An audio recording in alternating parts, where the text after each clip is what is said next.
Does your man cook, clean, and greet you with good morning texts on a daily basis? Does he spend his free time helping the elderly cross the street, saving cats from trees, and writing poetry? Does he read books about the patriarchy and privilege? Perhaps he's a feminist? Does he have floppy brown hair, unfairly long lashes? Is he tall, smart, and invariably charming? Well, I hate to break it to you, but that's not your man. That's a man written by a woman. Internet speak for fictional characters, celebrities, and real-life boyfriends who treat women with basic respect and kindness. Examples include Little Women's Laurie, his real-life counterpart Timothée Chalamet, and the boyfriends of the world who have made any edible foodstuff ever for their girlfriends. What started as a simple fact, male characters created by female writers, has eclipsed the fictional realm and is now an amorphous way for Gen Zers to describe heterosexual men who have transcended the clutches of toxic masculinity. They are men informed by the lens of an ostensibly female gaze. So today I want to explore what this all means. Who are men written by women? What does that even mean outside the context of fictional characters? And are we just over-romanticizing men who do the bare minimum? We'll find out on this episode of Amanda Overanalyzing TikTok Trends. Like any well-documented internet trend, this one has an Urban Dictionary definition. It reads, "The phrase written by a woman is mostly applied to men who are literally God-sent. They are respectful, handsome, and wonderful in any way, not homophobic, racist, etc.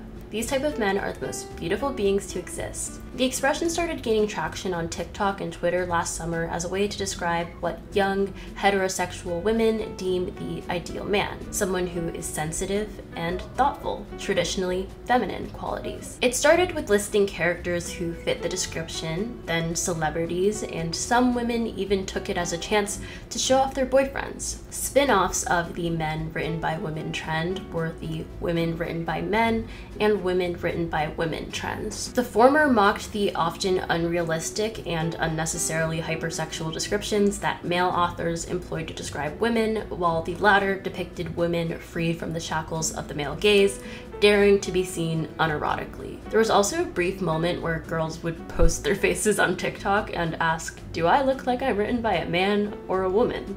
The indexing of men written by women seems to fall into this recent tendency of social media trends that classify real people according to terms traditionally reserved for literary and film analysis. We have normalized asking if we're the main character, if our conversations passed the Bechdel test, and now we contemplate the gender of the wordsmith who allegedly penned us and the people in our lives. Anyway, the man written by a woman seems to be the internet successor to the once celebrated soft boy, a corduroy-wearing enigma who seemed to only exist within the pixels of aesthetic Tumblr pages. Urban Dictionary says he is a less masculine boy who is described as cute based on their soft or gentle characteristics. While the soft boy seemed to resolve around certain mannerisms and surface-level aesthetics, the man written by the woman is more of a fleshed-out, well, character. He has technically existed since women authors were granted permission to publish their novels in the late 19th century, and a couple of these characters became the blueprint for men written by women today. The quintessential man written by a woman is Mr. Darcy from Jane Austen's Pride and Prejudice. In the beginning of the novel, Mr. Darcy is introduced at a ball as a brooding, arrogant bachelor. He undiscreetly reveals that none of the women at the revel meet his high standards, including Elizabeth Bennet, who is deeply offended by his statement. However, as the story progresses, Mr. Darcy eventually and haughtily asks for Elizabeth's hand in marriage, but she refuses because he kind of acts like he's doing her a favor since he's rich and she's not. Could you expect me to rejoice in the inferiority of your circumstances? And those are the words of a gentleman. Elizabeth essentially tells Darcy that he's an asshole, he's deeply offended, but takes it to heart and decides to commit himself to becoming a kinder and more agreeable man. Months later, when the two meet again, Elizabeth is shocked by his gentlemanly demeanor, and when he proposes for the second time, she accepts. This act of humility for the woman he loves has rendered Mr. Darcy one of the most swoon-worthy men in literature for the past couple of centuries, and perhaps the inspiration for the notion, if he wanted to, he would.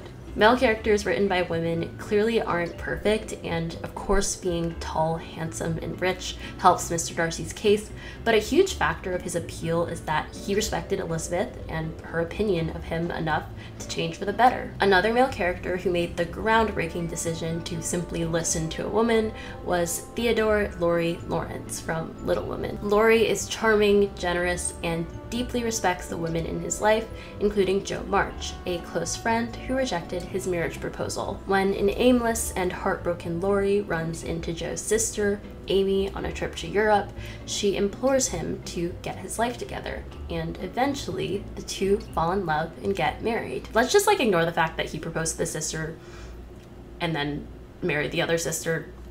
He's still written by a woman.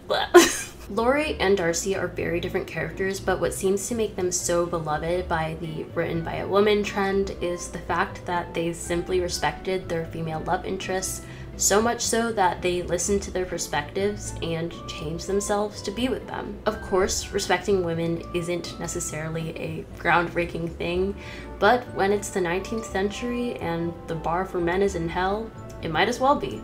And it doesn't hurt that in the live action movies, they were played by incredibly convincing and attractive actors. Speaking of, now I want to touch on the concept of written by a woman in the realm of film and TV. The visual medium's equivalent of written by a woman is technically the notion of the female gaze, which, according to Wikipedia, is a feminist theory term representing the gaze of the female spectator, character, or director of an artistic work, but more than the gender, it is an issue of representing women as subjects having agency. It's important to note that anyone of any gender can create films with a female gaze. It's not as literal as written by a woman. However, female gaze is still widely conflated with a film simply having been written or directed by a woman, because most of this media happens to be created by women. The term female gaze is a response to feminist film theorist Laura Mulvey's term, the male gaze, which is described as the act of depicting women and the world in the visual arts and in literature from a masculine heterosexual perspective that presents and represents women as sexual objects for the pleasure of the heterosexual male viewer. In the visual and aesthetic presentations of narrative cinema, the male gaze has three perspectives. 1, that of the man behind the camera. 2, that of the male characters within the film's cinematic representations.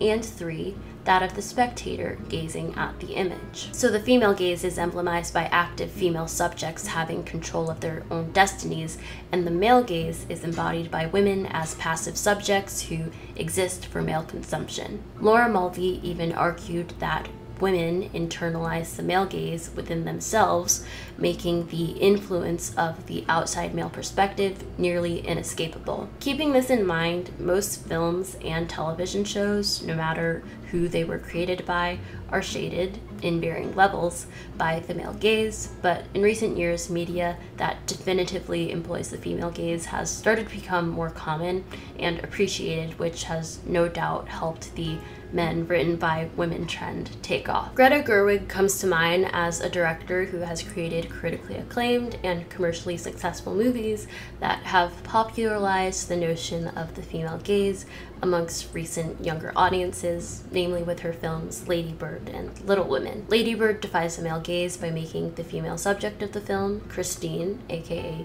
Lady Bird, an active protagonist who unapologetically goes after what she wants, whether it's the leading role in the school musical, her dream college, or a crush. Lady Bird isn't afraid to chase her dreams. Both of Lady Bird's crushes, Danny and Kyle, are supporting characters who act more as stepping stones on Lady Bird's path to self-discovery, as opposed to the boulder-like weight that male love interests typically hold in comparison to their female counterparts. The same goes for Gerwig's film Little Women. Jo March, the protagonist, isn't afraid to reject Laurie's proposal despite the fact that he's handsome, charming, and rich, simply because she doesn't love him as she wants to love a husband. She refuses to settle for a man even if he's perfect by society's standards. Coincidentally, in both of these movies, and in the film that launched him into teen heartthrobdom, Call Me By Your Name, Timothée Chalamet portrays the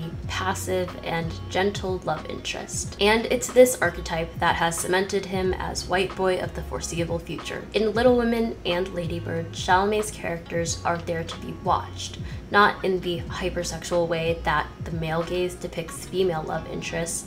However, his characters seem to get over-romanticized by fans on social media, especially by fans of the men written by a woman trend. And it's even gotten to the point where the internet has declared that Chalamet himself is, in fact, written by a woman. It seems like now more than ever, the lines between character and actor, celebrity and character, and celebrity and friend are blurred. The most zeitgeisty media of our time has made some actors' likeness inextricable from their most well-known roles, while celebrities, with their increasingly curated brands, start to feel like characters, and social media has allowed us to feel closer than ever to people we've never met. So much so that we can confidently proclaim that a person who was not in fact crafted by a writer's room has been written by a woman. In Timothée Chalamet's case, it's a bit more understandable that we can forget to cease our suspended disbelief because he's an actor. While we ostensibly understand that he is not his characters,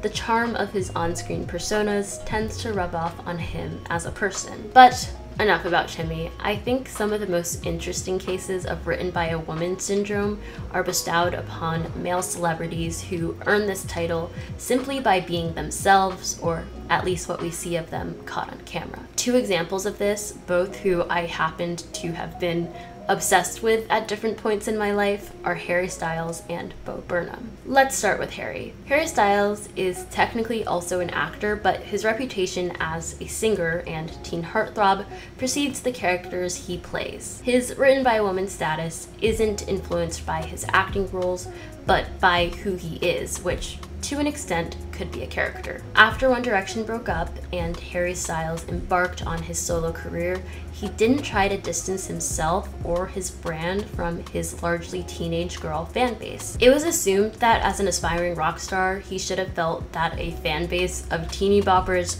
signified immaturity or something to be embarrassed by. But Harry dismissed the notion that he should try to impress an older and more refined audience. In a 2017 interview with Rolling Stone, he said, "Who's to say that young girls who like pop music, short for popular, right, have worse musical taste than a 30-year-old hipster guy?" He continued, "They're our future doctors, lawyers, mothers, presidents.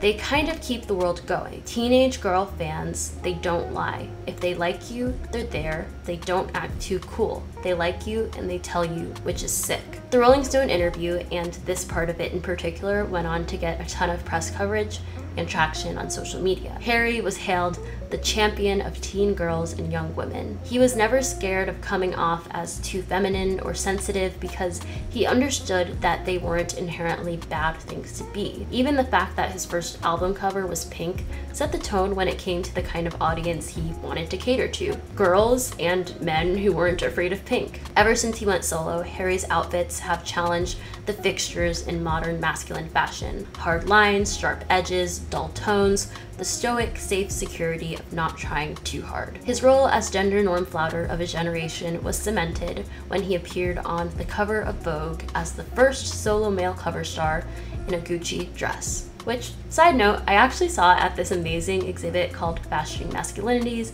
at the V&A Museum in London.